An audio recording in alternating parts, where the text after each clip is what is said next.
everybody, it's Christina from Creations with Christina, and today I thought I would do a Gypsy tip for you, just showing you how to use or how to weld letters together, and then create a shadow feature for that. So I'm going to go ahead and start a new file, and we're going to start with the 12 by 12 mat, and I'm going to use the Plantain Schoolbook Cricut cartridge.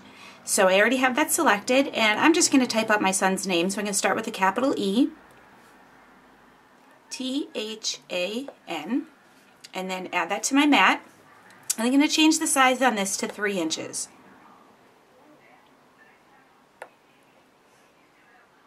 Just to make it big enough so you can see what I'm doing.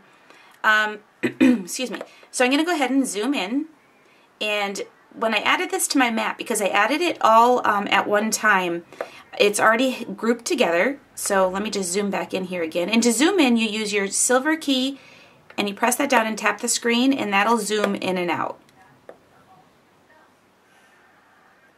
Okay, so to select one of the letters from the grouped key, you're just going to double tap your letter until it turns purple, and use your arrow keys to move your letters over until it's overlapping your first letter. So double tap and use your arrows to move over.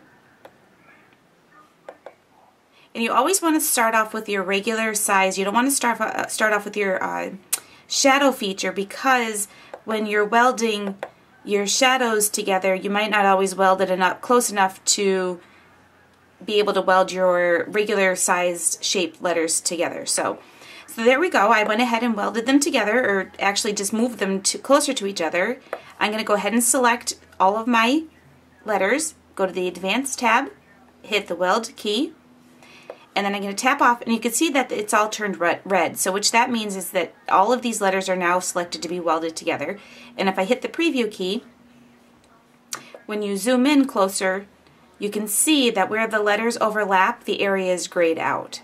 Okay, so now I'm going to go ahead and we're going to create our shadow feature to our word. I'm going to go ahead and add another page, and I just find it easier to do this on separate pages.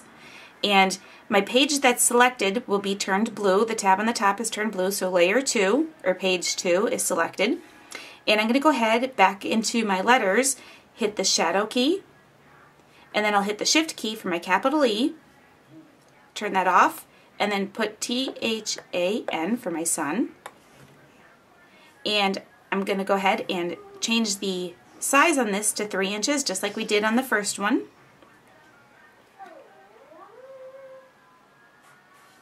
Okay, so this is how I do it. I'm sure there might be an easier way, but this is the way I know how to do it. What I start off doing is overlapping my first letter. So my shadowed piece, which is in blue, it might be hard to see on the video here, is now perfectly centered in the grayed out E, which is on the first page of our image there. So I'm going to go ahead and now start double tapping my shadowed keys and moving them over so that they are center on the first page. So you can see now my T for Ethan for the shadow is now centered over the grayed out T from the first page. And if you wanted to turn off so you can't see, and this is just another little tip, if you don't want to turn off a layer so you don't have to see it, if you just hit the eyeball, which is on layer 1, you can see now my first layer is gone. So we're just going to turn that back on because I want to be able to see where I'm setting my letters. So I'm going to double tap my H, go ahead and move that over, and sometimes you need to just a little tiny bit. Okay, so that's center over that one. I'm going to double click on my A, go ahead and move that over so it's overlapping, and then we'll do the same thing with my shadow N here.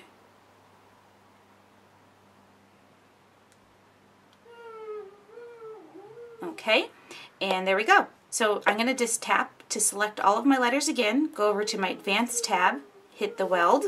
If I tap off, you'll see that my shadow letters, and it might be easier now to see the red shadow versus the gray, which is on the layer 1. Okay, and I'm just going to do a preview to make sure everything's overlapped fine, and it sure is. So now what I could do is I could select this. If you want this, oop, I gotta turn off my preview key. If I want this to be on my first page so I can cut this on one mat, I'm just gonna go ahead and select it, go to layer 1, hit the copy key, which is on the advanced tab, and now I have both my regular and my shadow. Let's see. I'm going to turn off my page 2 so you can see that I have my regular cut and my shadow cut now is all on one mat.